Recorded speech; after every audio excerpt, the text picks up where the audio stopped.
jamaah. Alhamdulillah jamaah masih di Islam itu Indah dan hari ini kita sedang membahas tema dosa-dosa suami yang jarang disadari. Masya Allah ternyata banyak banget ya dosa-dosa yang kita tanpa sadar kita itu ternyata bisa menyakiti perasaan istri kita. Contohnya kita dikasih barang terus kita nggak mau pakai. Nah kita tuh bisa dosa karena kita menyakiti perasaan istri kita.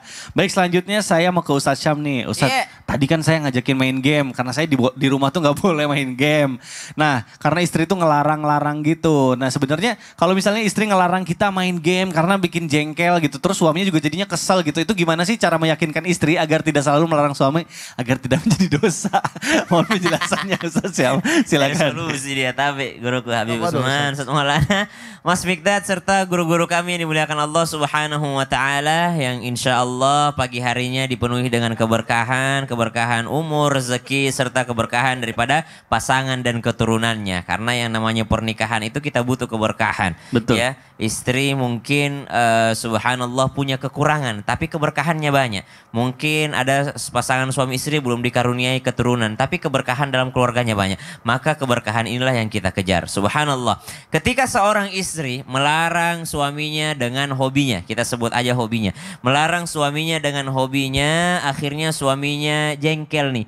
Apakah pada saat itu istri berdosa? Kalau melarangnya dalam hal-hal yang mubah, selama suaminya tidak meninggalkan kewajibannya sebagai seorang suami, maka bisa jadi istrinya berdosa. Kenapa? Karena ternyata suaminya udah melaksanakan semuanya nih. Mencari nafkah, memberi nafkah, membantu urusan rumah tangga, membantu urusan yang lainnya. Kewajibannya juga dalam beribadah sudah dijalankan semua. Giliran mau istirahat bentar dengan hobinya, subhanallah. Kamu tuh ya game aja terus, subhanallah. Padahal baru pegang stick nih. Baru pegang stick belum dinyalain. Game terus katanya. Pada seharian udah kerja baru pegang dibilang game terus, subhanallah. Ada kan apa namanya video tayangan yang seorang istri yang sudah berusaha legowo gitu ya. Dia nungguin suaminya pulang. Sebentar kalau suamiku pulang main game gak apa-apa. Sebentar suamiku pulang main game gak apa-apa. Dia udah seharian kerja kasihan. Pas suaminya baru assalamualaikum langsung. Jangan main game kamu ya. Awas kamu pulang main game. Kamu udah seharian di luar masa pulang main game lagi. Subhanallah. Jadi ternyata ini adalah sesuatu ujian dalam rumah tangga yang kalau bisa dilewati pahala luar biasa dari Allah Subhanahu wa taala. Caranya bagaimana? Satu, kerjakan seluruh kewajiban. Kerjakan semua kewajibannya. Baik kewajiban terhadap diri sendiri. Maksudnya sholat 5 waktu itu kan buat diri sendiri tuh. Sholat 5 waktu.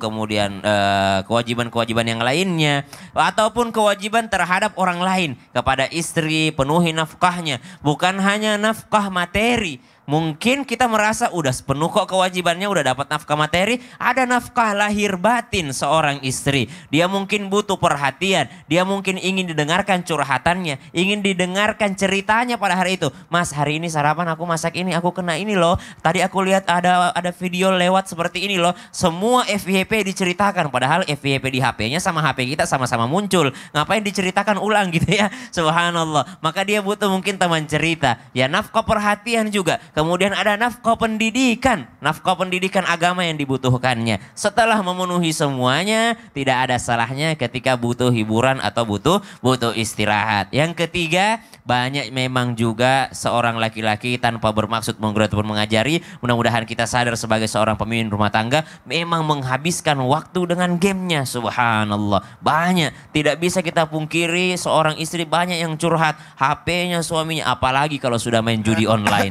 Ada sekarang permainan-permainan yang mudah-mudahan diblokir juga sama Kominfo ini yang judi-judi online itu. Karena ini sangat berbahaya bagi diri kita, keluarga kita dan anak-anak kita. Wallahu ta'ala alam. Masya Allah. Jadi nafkah itu juga kewajiban laki-laki juga bukan hanya sholat 5 waktunya. Tapi juga memperhatikan istri juga itu kan juga. Nafkah bahitin. Ini Ustadz Sam juga banyak main game. Oh iya kita main Tapi juga. kewajibannya sudah terpenuhi. Amin. Masih lebih banyak berdakwahnya ya. Amin. Nah iya Betul. Masya Allah. Tapi kalau Habib, game apa? Game Sama semua kita. Laki-laki bola semua. sama kita main Baik. Jamaah. Aku bukan bola. Kita lanjutkan apa nih kalau Ustadz Maulana? Zombie. Oh zombie. Baik jamaah, Masya Allah kita lanjutkan pembahasan kita. Selanjutnya saya mau ke Habib Usman. Habib izin bertanya ini. Ketika sudah lama berumah tangga, wajar jika istri itu agak lupa merawat dirinya. Jadi ada juga yang mengatakan, aduh istriku tuh sering nanya, aku tuh sekarang gimana sih, gendutan gak sih, ini gak sih, banyak banget. Jadi kayak insecure gitu ya, gak percaya diri. Nah bagaimana nih hukumnya jika suami menyuruh istri untuk perawatan diri demi keharmonisan rumah tangga tanpa membuat istri tersinggung? Dan benarkah suami akan berdosa jika tidak merawat istrinya hingga gak cantik lagi? Aduh ini penting banget nih, skincarean. Mohon penjelasannya Ya, Habib, akhir silakan. Afwan, Kang Mikdad, Ustaz Maulana, Ustaz Syam. Bismillahirrahmanirrahim. Bismillahilladzi la yadurru ma'asmi syai'un fil ardi wala fis samai wa huwas samiul alim. Radina billahi rabban wa bil islami dina wa bi Muhammadin nabiyya wa rasulah. Amma ba'du, segala puji bagi Allah Subhanahu wa taala, alhamdulillah, yang ingin merawat istrinya dengan perawatan yang baik. Bagaimana caranya sebetulnya?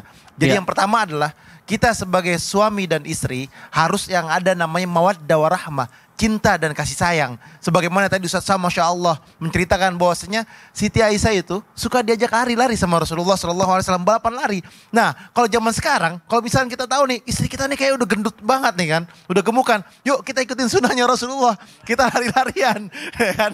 Ikutin sunnah Rasulullah. Jadi kan gak kesinggung. Iya, betul, ya kan? betul, Ikutin betul. sunnah Rasulullah, misalkan keliling GBK, ya Jadi kan? romantis gitu ya. Romantis, kesana tuh romantis. Jalan 45 menit ke sana. Yuk temenin yuk jalan-jalan sore. Dengan tujuan apa? Dengan tujuan sebetulnya untuk berolahraga. Tapi dengan kalimat dan kata-kata yang baik. Intinya adalah yang pertama, ketika kita sebagai seorang suami harus saling mengerti dan memahami terhadap istri kita. Dan istri juga, mohon maaf sekali lagi, jangan baper terhadap suamimu. Dia yang menyayangimu, dia yang akan bersamamu, dia mencari nafkahmu, maka hormatilah dan sayangilah dia dengan kasih sayang yang tinggi. Berharap akan keberkahan dan ridhonya Allah Subhanahu wa taala, menciptakan mahligai rumah tangga yang sakinah, mawaddah, warahmah. Oleh karena itu, bujuklah istri dengan bujukan yang baik, bujuklah suami dengan bujukan yang baik, saling rayu, saling sapa, saling mengerti dan memahami satu sama lainnya. Apabila ada kekurangan di antara keduanya, maka jadikanlah kekurangan itu pembelajaran. Untuk apa? Untuk kedepannya jauh lebih baik. Kalau ditanya nih, boleh gak istri ini perawatan? Boleh. Rawatlah dirinya dengan yang baik. Karena apa? Seluruh dari ujung rambut sampai ujung kaki kita, ini adalah makhluknya Allah Subhanahu wa taala yang Allah titipkan kepada kita. Harus wajib kita rawat. Giginya disikat, ya kan, rambutnya dirapihin yang rapi, wangi, bersih, mandi yang bersih, dan juga perawatan juga boleh. Karena apa? Perawatan itu adalah bentuk untuk menghormati. Menghormati apa? Menghormati bahwasanya ini adalah pemberian Allah yang harus kita hargai dan harus kita rawat dengan sebaik-baiknya. Sebagaimana giginya dirawat, ya kan? Maka semua dirawat tuh, kumisnya dicukur, ya kan? Ya, dirapikan cambangnya, dirapikan ininya, jenggotnya dan lain sebagainya. Oleh karena itu kita berharap akan apa? Akan yang namanya sebuah keberkahan di dalam kehidupan kita. Nah istrinya juga dibawa juga, jangan suaminya mau keren, istrinya nggak mau tampil indah. Indahnya untuk siapa? Untuk suaminya, bukan untuk orang lain. Oleh karena itu, ayo. Kalau misalkan punya rezeki yang banyak, rezeki yang berkah, ya kan? Kalau misalkan istrinya yang kurang sisiran, beli sisir di luar, ya kan? Kurang skincarean, beli skincare bawa ke rumah. Sebagai bentuk apa? Tahabu. Cinta, kasih sayang dengan hadiah akan lebih cinta lagi dan lebih sayang lagi. Tangannya nggak ada cincinnya, beliin cincinnya. Walaupun semurah-murahnya juga nggak jadi masalah. Atau semahal-mahalnya ketika dia mampu nggak jadi masalah. Inilah bentuk cinta dan kasih sayang. Nggak punya kalung, dibeliin kalungnya. Masya Kayak gitu. Allah. Jadi gak harus mahal sebenarnya Nggak harus ya, mahal, tapi yang saling penting menghadiahi, menghadiahi. memberikan perhatian. Betul. Masya Allah. Baik jamaah, kita akan lanjutkan pembahasan kita. Selanjutnya saya mau ke Ustadz Maulana nih. Ustadz Maulana, Iya. izin bertanya nih. Kalau misalnya dari tadi kita membahas Kalau misalnya dosa-dosa suami yang tidak jarang disadari gitu ya. Jangan Nah, disadari. ini yang mau saya tanyakan, ini ketika suami berbuat dosa kepada istrinya dan istrinya tersinggung, bagaimana balasan seseorang suami yang berbuat dosa kepada istrinya? Nah, ini mohon Oke. penjelasannya Guru. Silakan. izin Apa Habib Ustaz? dan Sasam kepada semuanya, maaf kami bukan berarti yang ceramah di sini lebih baik daripada jamaah yang nonton. Ketahuilah kami laki-laki ini masih juga proses belajar dalam berumah tangga. Tapi dalam al-idi kita sama-sama belajar lalu saling mengingatkan bahwa ketika suami melakukan dosa kepada istri itu dosanya dilipat gandakan. Karena bukan dosa lagi namanya, tapi zolim. Tuh 2, 3. Zalim. Bahasanya Habib Usman. Zolim hente. Zolimente. Zolim hente. Zolim. Kalau kan salah, dosa, zolim, durhaka. Maka ketika ada suami berbuat zolim ataupun dosa kepada istri, maka ini akan diminta pertanggungjawabannya di hari kemudian. Istri tidak pakai hijab, suami yang dibakar. Aduh, nauzubillah. Istri nggak pakai hijab, suami yang dibakar. Iya. Aduh. Kan sudah peralihan. Istri tidak makan, kelaparan, sakit, siapa yang tanggung jawab? Suami. Karena tidak bisa menjaga istri dengan baik. Jadi nanti kelak akan diminta pertanggungjawabannya. Bagaimana sosok suami? Mohon maaf, kalau istri tidak sholat, suami tanggung jawab. Tapi kalau suami tidak sholat, istri tidak bertanggung jawab. Bagaikan mobil, yang bawa mobil adalah suami, istri cuma keneknya. Kalau ada kecelakaan nabrak, yang ditangkap pasti supirnya, bukan keneknya. Bukan keneknya, bukan penumpangnya. Dalam hal ini posisi suami adalah pembawa nih kendaraan, supirnya yang mengatur, yang bertanggung jawab. Karena yang ditangkap atau yang bermasalah pasti siapa yang bertanggung jawab. Lalu ini adalah bentuk kehinaan. Sosok suami yang berbuat dosa kepada istri, maka dia hina. Masa istri dipukul?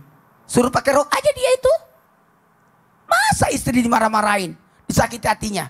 Makanya sigat taklik itu saya suka kalau dibacain. Di acara akad nikah dan sebagainya. Mohon maaf kalau perlu dibacain. Ini kalau pula selesai, coba buka buku nikah. Ada situ sigat taklik. Tidak boleh memukul, tidak boleh menyakiti, tidak boleh melukai, tidak boleh tidak memberi makan. Tidak boleh tidak mendiamkan. Artinya tidak boleh mendiamkan. Batas diamnya itu 6 bulan. Tidak boleh tidak menafkahi, batasnya 3 bulan. Kalau sudah 3 bulan berarti harus bertanggung jawab. Apalagi tidak boleh tidak ada kabar, batasnya tidak ada kabar itu 2 tahun. Kalau dia menghilang, ghosting. Wih, 2 tahun batasnya ya kalau 2 gitu. tahun Ustaz. batasnya. Kalau tidak Baik. akan bisa dipengadilankan. Kenapa Mikdad? Kita 2 jam gak Sherlock Dua aja udah jam. dicari. Jangankan 2 jam. tahun. Saya 5 menit Jangankan 2 hilang tahun, aja. 2 jam aja dicari. 5 menit aja udah. Wow, ya Lalu dia akan terhalang untuk dapat rahmat kasih sayang Allah. Bahkan disebut ad-dayus. Ad-dayus. Nanti tidak akan dipandang oleh Allah di hari kemudian. Itu balasannya. Aduh, Masya Allah. Berarti kalau analoginya yang membawa kendaraan itu adalah suami, berarti suami itu harus tahu aturan di jalanan itu bagaimana. Harus punya SIM berarti ya. Istri itu kenek. Keneknya. Yang suka teriak-teriak. Blok M. Jadi Bener banget kalau gitu. Iya bener banget. Ayo dong itu tolong dong handuknya ditaruh lagi di situ. Aduh ngambil bajunya jangan karena berantakan. dia kenek. Ya betul. Baik. Masya Allah jamaah luar biasa. Terima kasih Ustadz Maulana penjelasannya. Baik jamaah, ini seperti jamaah yang ada di rumah gak sabar nih pengen pertanyaannya dijawab sama guru-guru kita. Makanya sekarang langsung aja kita masuk ke segmen Tanya Dong Ustadz. Kami semua tanya dong Ustaz. Baik, langsung aja kita bacakan pertanyaan pertama dari Instagram @hamba_Allah. Assalamualaikum Ustadz. Waalaikumsalam warahmatullahi wabarakatuh. Saya mau bertanya nih, saya udah menikah 3 tahun dengan suami saya, tapi belum dikaruniai anak. Suami menyalahkan saya karena saya juga bekerja. Saya sedih Ustadz, bagaimana solusinya dari rumah tangga saya ini? Ustadz Syam mungkin mohon jawabannya nih. Bismillahirrahmanirrahim. Tapi guru kami Ismail, Ustadz Maulana, Mas Mikdad serta guru-guru kami dimuliakan Allah Subhanahu wa taala. Seorang suami menyalahkan istri yang bekerja dikarenakan belum mempunyai keturunan. Wajar. Kenapa? Karena memang istri bekerja mesti dengan izin suami. Yang tidak wajar adalah dia yang mengizinkan, dia yang menyalahkan. Yang tidak wajar adalah pada saat istri bekerja suaminya ridho. Gak apa-apa deh kamu bekerja buat tambahan. Siapa tahu kamu mau butuh untuk keperluan kepribadimu sendiri. Kan banyak juga suami egois karena dia tidak mau belikan skincare istrinya. Akhirnya istrinya diizinkan bekerja. Bukan karena rela istrinya bekerja tapi karena pelit aja nih suami nih. Karena dia pengen kalau belanja harian lumayan dia kalau bekerja. Kalau buat harian buat dia ada uangnya sendiri. Nggak usah saya kasih lagi. Subhanallah. Maka ternyata kalau dia yang mengizinkan lalu dia yang menyalahkan berarti dosa suaminya. Tapi kalau istrinya tidak diizinkan bekerja Lalu ternyata suaminya merasa ini karena kamu dosa kepada saya. Kamu tidak nurut kepada saya. Saya bilang kamu tidak usah bekerja tapi kamu tetap bekerja. Makanya Allah tunda kita punya keturunan. Maka wajar suami marah. Wajar, dan itu haknya suami untuk yakni meluapkan perasaannya dengan mulia sebenarnya, dengan tetap mulia menjaga pride dirinya, bahwasanya saya udah bilang jangan bekerja, nggak usah bekerja. Alhamdulillah dari saya sudah cukup, mencukupi saya, mencukupi dirimu, mencukupi anak-anak kita. Alhamdulillah kita tidak kelaparan, kita tidak berhutang. Maka subhanallah, berarti pada saat itu juga istrinya juga bersalah. Maka kalau dikatakan siapa yang berdosa pada saat ini, maka bisa jadi suami yang berdosa, bisa jadi juga istrinya yang berdosa disebabkan suaminya sudah tidak mengizinkan dari awal untuk ia bekerja. Namun berbicara masalah keturunan ini, mau suami istri 24 jam ya, 24/7 dalam rumahnya, kalau Allah belum ngasih ya belum dikasih gitu. Mau suami istri berobat ke sana kemari, kalau memang belum waktunya Allah belum kasih. Namanya keturunan itu adalah keputusan Allah Subhanahu wa taala disertai usaha maksimal daripada manusia.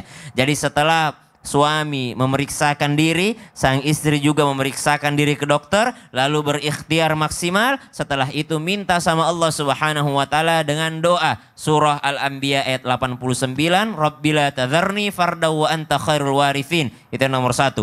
Surah Al-Anbiya ayat 89, Rabbila tadharni farda wa anta khairul warithin. Yang kedua, baca Rabbi habli minas salihin, Rabbi habli minas salihin, Rabbi habli minas salihin. Ya Allah, berikan aku keturunan yang soleh, berikan aku keturunan yang soleh. Namun di antara doa-doa yang kita panjatkan, di antara tetesan air mata setiap malam kepada Allah Subhanahu wa taala, coba ibu introspeksi diri. Jangan sampai memang disebabkan karena adanya kedurhakaan seorang istri terhadap suaminya, maka Allah tunda rezekinya. Bukankah Allah berhak menunda rezeki bagi seseorang yang bermaksiat kepadanya? Ya, jangan sampai kita mengatakan enggak kok, ada tetangga saya lancar aja rezekinya, tetap bermaksiat dia, padahal sebenarnya rezekinya lebih banyak daripada itu. Tapi ketika ia bermaksiat, maka Allah tunda rezekinya, Allah tahan rezekinya. Sama-sama introspeksi diri, suami juga introspeksi diri, istri juga introspeksi diri, lalu berobat, usaha maksimal, lalu serahkan semuanya kepada Allah Subhanahu wa taala. Semoga Allah berikan segera keturunan yang soleh dan solehah. Wallahu taala alam. Amin, amin ya Allah, ya Rabbal alamin. Terima kasih Ustaz yang penjelasannya. Baik, Bib, izin bertanya Bib, aku Bib. Boleh dong, Bib, boleh. Habib tahu gak sih drakor atau K-pop, tahu gak Bib? Drakor itu apa? Drama Korea. Oh. Tahu? Tahu. Nah, K-pop gitu, tahu kan Bib? Tahu. Nah, ternyata Bib, drama Korea, aktor Korea atau misalnya K-pop itu bisa bikin suami cemburu Bib. Nah, emangnya ente kalau nonton kayak gitu istrinya cemburu apa? Enggak, tenang Bib. Alhamdulillah istriku kurang suka. Seleranya bukan Korea. Tapi Apa? Mikdad Enggak juga, enggak ngikutin. Kalau yang lain ditonton, Iya, yang lain nonton. yang dia suka, Aduh, itu jadi pertanyaan lagi nih. Bib, pokoknya nanti akan ada yang mau ditanyain. Tapi jangan sekarang karena waktunya udah gak cukup ya. Tetap di Islami Tinda. Jamaah oh jamaah. Alhamdulillah. Subhanallah.